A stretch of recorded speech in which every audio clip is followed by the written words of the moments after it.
कधी तुम्ही विचार केला आहे का? काही लोक आयुष्यात खूप लवकर पुढे कसे जातात आणि काही लोक वर्षानुवर्षे मेहनत करूनही तिथेच का राहतात?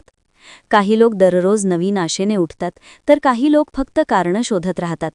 कारण यश कधीच अचानक मिळत नाही, ते दररोजच्या सवयींनी, विचारांनी आणि कृतींनी तयार होतं. आणि हेच विचार बदलण्यासाठी एक खास पुस्तक समोर आले आहे, सफलतेचे 24 अध्याय, जे सोनू शर्मा यांनी लिहिलं आहे. हे पुस्तक आपल्याला सांगतं की यश ही काही शेवटची मंजिल नाही, तर ती एक प्रवास आहे जो प्रत्येकजण आपल्या विचारांनी, कृतींनी आणि सवयींनी घडवतो. या व्हिडिओमध्ये आपण या 24 अध्यायांच्या सखोल प्रवासात जाणार आहोत, जिथे प्रत्येक अध्याय तुमच्या आतल्या सुप्त विजेत्याला जाग करेल. प्रत्येक शब्द तुमच्यात अशी ठिणगी पेटवेल जी तुमचं आयुष्य कायमचं बदलू शकते. त्यामुळे जर तुम्हालाही तुमच्या आयुष्यात यशाचा नवीन अध्याय लिहायचा असेल, तर हा व्हिडिओ शेवटपर्यंत नक्की पहा. कारण पुढचे काही मिनिटं तुमच्या आयुष्यातील पुढची अनेक वर्ष बदलू शकतात. एका रात्री शांत वातावरणात दीपक आपल्या खोलीत बसला होता. त्याच्या डोळ्यांसमोर त्याचं अपूर्ण आयुष्य फिरत होतं.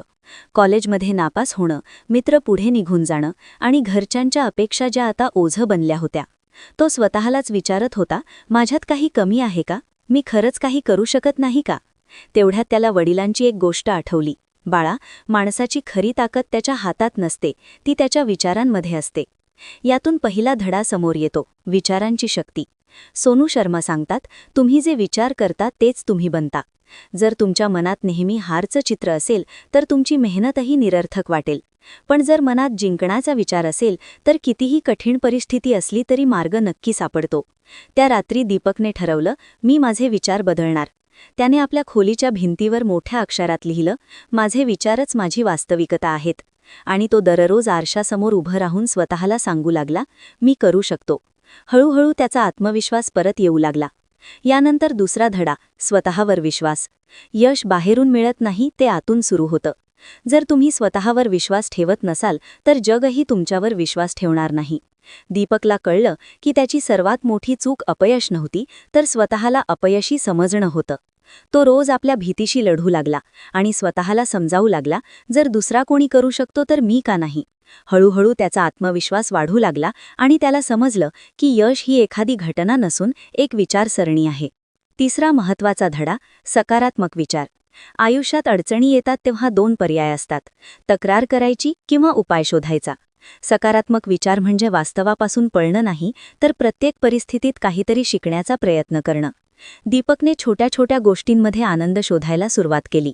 सकाळचा सूर्यप्रकाश, आईचं हसू आणि स्वतःचे छोटे प्रयत्न. त्यामुळे त्याचं आयुष्य हळूहळू बदलायला लागलं. आता तो अपयशातही शिकण्याची संधी पाहू लागला. आणि शेवटचा महत्त्वाचा धडा, भीतीवर विजय.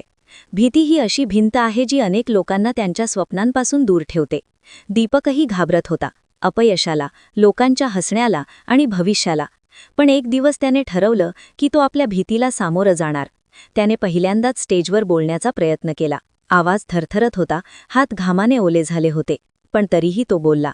आणि शेवटी जेव्हा टाळ्या वाजल्या, तेव्हा त्याला कळलं, भीती खरंच अस्तित्वात नसते, ती फक्त आपल्या मनाची कल्पना असते. याच ठिकाणाहून दीपक पुढच्या अध्यायाकडे गेला, वेळ व्यवस्थापनाचा विज्ञान. एक दिवस तो ऑफिसमधून परत येत होता. तो खूप थकलेला होता आणि मनात सतत तक्रार चालू होती, 24 तासही कमी पडतात. त्या रात्री त्याने आपल्या मेंटरशी बोललं. मेंटर हसले आणि म्हणाले, वेळ कधीच कमी नसतो, फक्त आपल्या प्राधान्यक्रमात चूक असते. त्यांनी दीपकला एक सोपं काम दिलं, 1 आठवडा दर तासाला तू काय करतोस ते लिहून काढ. जेव्हा त्याने हे केलं तेव्हा त्याला समजलं की तो रोज 2-3 तास सोशल मीडियावर वाया घालवतो, 1 तास उगाच गप्पा आणि काही वेळ फक्त विचार करण्यातच जातो. त्याला धक्का बसला. वेळ त्याच्याकडे होता, पण तो चुकीच्या ठिकाणी वापरत होता. मग त्याने टाईम ब्लॉकिंग सुरू केलं. सकाळी 5 ते 8 स्वतःच्या विकासासाठी, वाचन, व्यायाम, ध्यान. 9 ते 6 काम, 7 ते 9 कुटुंब आणि 9 ते 10 शिकणं व नियोजन. हळूहळू त्याचं आयुष्य संतुलित होऊ लागलं.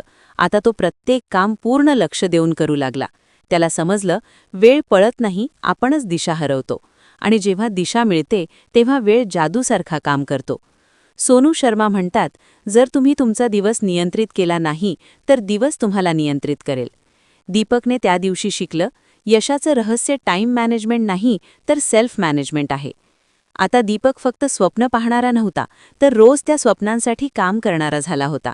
त्याने शिकलं, सकाळची सुरुवात संपूर्ण दिवस ठरवते. अनुशासन प्रेरणेपेक्षा मोठं असतं. छोट्या सवयी मोठे बदल घडवतात आणि वेळ त्याचाच असतो जो स्वतःवर नियंत्रण ठेवतो. त्याचा आत्मविश्वास आता खूप मजबूत झाला होता. त्याला कळलं, यश ही कल्पना नाही तर निश्चित परिणाम आहे. पण इथून पुढे खरी सुरुवात झाली. कारण पैसे कमावणं सोपं आहे, पण त्यांना समजून घेणं, सांभाळणं आणि वाढवणं ही खरी कला आहे. पुढचा अध्याय होता धनाबद्दल योग्य दृष्टिकोन. दीपक मेहनती झाला होता, शिस्तबद्ध झाला होता, वेळेवर नियंत्रण मिळवलं होतं. पण तरीही महिन्याच्या शेवटी त्याचे पैसे संपत होते.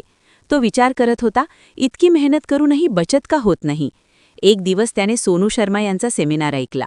तिथे सांगितलं गेलं, गरिबी आणि श्रीमंती बँक बॅलन्समध्ये नसते, ती विचारांमध्ये असते. दीपकला समजलं की तो गरीब पैशामुळे नव्हे तर गरीब विचारांमुळे आहे. आधी तो विचारायचा, मी हे परवडू शकतो का? आता तो विचारू लागला, मी हे कसं परवडू शकतो? या एका विचाराने त्याचं आयुष्य बदललं. त्याने पैशाला खर्चाची वस्तू न मानता एक टूल मानायला सुरुवात केली. त्याने नियम केला, प्रत्येक 100 रुपयांमधून 10 रुपये बचत, 10 रुपये गुंतवणूक आणि बाकी खर्च. हळूहळू त्याला समजलं, पैशाचा आदर करणं म्हणजेच श्रीमंतीची सुरुवात. यानंतर त्याने शिकला पुढचा धडा, स्वतःमध्ये गुंतवणूक. त्याने स्वतःला विचारलं, मी इतरांवर खर्च करतो, पण स्वतःवर किती? त्याला जाणवलं की तो मोबाईलवर पैसे खर्च करतो, पण पुस्तक किंवा कोर्स घेताना विचार करतो. मग त्याने ठरवलं, प्रत्येक महिन्याला उत्पन्नाच्या किमान 10% स्वतःवर खर्च करायचा. तो शिकू लागला, नवीन कौशल्य मिळवू लागला. हळूहळू त्याला जाणवलं, त्याची कमाई नाही, त्याची किंमत वाढत आहे, कारण ज्ञान कोणीही हिरावून घेऊ शकत नाही. त्याचा आत्मविश्वास दुप्पट झाला. यानंतर आला महत्त्वाचा टप्पा, आर्थिक स्वातंत्र्य. दीपक आता पैसे कमवत होता, पण त्याला समजलं, फक्त कमाई पुरेशी नाही. पैसे तुमच्यासाठी काम करत नसतील तर ते तुमच्या विरुद्ध काम करतात. त्याने शिकला, पॅसिव्ह इन्कम म्हणजेच अशी कमाई जी तुमच्या खर्चापेक्षा जास्त असते. त्याने खर्च कमी केले, गुंतवणूक सुरू केली आणि छोट्या छोट्या पावलांनी पुढे गेला. त्याला समजलं, आर्थिक स्वातंत्र्य एका रात्रीत येत नाही, ते योग्य निर्णयांनी तयार होतं. यानंतर त्याने एक मोठा धडा शिकला, नेटवर्क आणि नाती. म्हणतात, तुम्ही त्या 5 लोकांसारखे बनता ज्यांच्यासोबत तुम्ही जास्त वेळ घालवता. दीपकने पाहिलं की त्याच्या आजूबाजूचे लोक नेहमी तक्रार करणारे, नकारात्मक विचार करणारे होते. त्यामुळे त्याचा आत्मविश्वास कमी होत होता. मग त्याने निर्णय घेतला, आपला सर्कल बदलायचा. त्याने सकारात्मक, स्वप्नांवर विश्वास ठेवणाऱ्या लोकांशी संबंध जोडले. हळूहळू त्याची ऊर्जा, विचार आणि आत्मविश्वास वाढू लागला. आता तो नेटवर्किंगला टाइमपास नाही तर इन्व्हेस्टमेंट मानू लागला. कारण चांगली माणसं फक्त आनंदच देत नाहीत तर संधीही देतात. दीपकला समजलं, पैसा, सवयी आणि नाती यांचा समतोलच खरं यश देतो. आता तो फक्त मेहनती नव्हता तर एक स्मार्ट आणि दूरदृष्टी असलेला माणूस बनला होता. त्याने शिकलं, पैसे कमवण्यापूर्वी विचार बदला, स्वतःमध्ये गुंतवणूक करा, आर्थिक स्वातंत्र्य मिळवा आणि योग्य लोकांसोबत चला. आता त्याची यात्रा फक्त स्वतःपुरती मर्यादित राहिली नव्हती. तो स्वतः बदलण्यापासून इतरांना बदलण्याच्या दिशेने पुढे जात होता. कारण खरी यशस्वीता तीच असते जी फक्त तुमचं जीवन नाही तर इतरांचं जीवनही बदलते. दीपकच्या आयुष्यात मोठा बदल झाला जेव्हा त्याने फक्त फॉलोवर न राहता लीडर बनण्याचा निर्णय घेतला. त्याला समजलं की खरा लीडर आदेश देत नाही तर इतरांना प्रेरणा देतो आणि त्यांच्यातील क्षमता जागवतो. त्याने स्वतःपासून नेतृत्वाची सुरुवात केली आणि टीमला पुढे नेण्याची जबाबदारी घेतली. याच वेळी त्याला कळलं की प्रभावी संवाद खूप महत्त्वाचा आहे. फक्त बोलणं नाही तर लोकांशी जोडणं गरजेचं आहे. तो लोकांचं ऐकू लागला, त्यांचे विचार समजू लागला आणि त्यामुळे टीममध्ये विश्वास वाढला. पुढे त्याने टीमवर्कची ताकद ओळखली. एकट्याने नाही तर सगळ्यांना सोबत घेऊनच मोठं यश मिळतं. प्रत्येकाच्या वेगळेपणाला त्याने ताकद बनवलं. यासोबतच त्याने विनम्रता आणि सेवाभाव अंगीकारला. त्याला समजलं की खरा नेता तोच जो लोकांसाठी काम करतो, त्यांना समजून घेतो आणि स्वतःला मोठं समजत नाही. शेवटी दीपकने एक महत्त्वाची गोष्ट शिकली. सक्सेस मिळाल्यावर थांबायचं नाही तर सतत शिकत राहायचं. कारण शिकणं थांबलं की प्रगतीही थांबते. त्यामुळे त्याने रोज काहीतरी नवीन शिकण्याची सवय लावली आणि स्वतःसोबतच आपल्या टीमलाही पुढे नेलं. हळूहळू दीपकने आपल्या आत धैर्याची ताकद निर्माण केली. त्याला समजलं की जसं बांबूचं झाड अनेक वर्षे जमिनीखाली मुळं मजबूत करतं आणि मग अचानक उंच वाढतं, तसंच आयुष्यात यश मिळण्यासाठी संयम आवश्यक असतो. त्याने प्रत्येक अपयशाला शिकवण मानलं आणि प्रत्येक अडथळ्याला संधी समजून पुढे जात राहिला. त्याचवेळी त्याला जाणवलं की आरोग्य हीच खरी संपत्ती आहे. कामाच्या नादात शरीराकडे दुर्लक्ष केल्यामुळे त्याला त्रास झाला, पण त्यातून शिकून त्याने योग, व्यायाम आणि ध्यान यांना आपल्या जीवनाचा भाग बनवलं. पुढे त्याची वाटचाल अध्यात्माकडे वळली. त्याने स्वतःला ओळखायला सुरुवात केली आणि समजलं की खरी शांती बाहेर नाही तर आत असते. यानंतर त्याने आपल्या जीवनाचा उद्देश शोधला, इतरांना त्यांच्या क्षमतेची जाणीव करून देणं. त्याने समाजासाठी काम सुरू केलं, गरजूंना मदत केली आणि आपल्या यशाला अर्थ दिला. हळूहळू तो स्वतः एक प्रेरणा बनला आणि अनेकांना योग्य दिशा देऊ लागला. शेवटी त्याने जाणलं की खऱ्या आयुष्याचं समाधान बाह्य यशात नाही तर मनःशांती, निरंतर शिकणं, सेवाभाव आणि विश्वाशी एकरूप होण्यात आहे.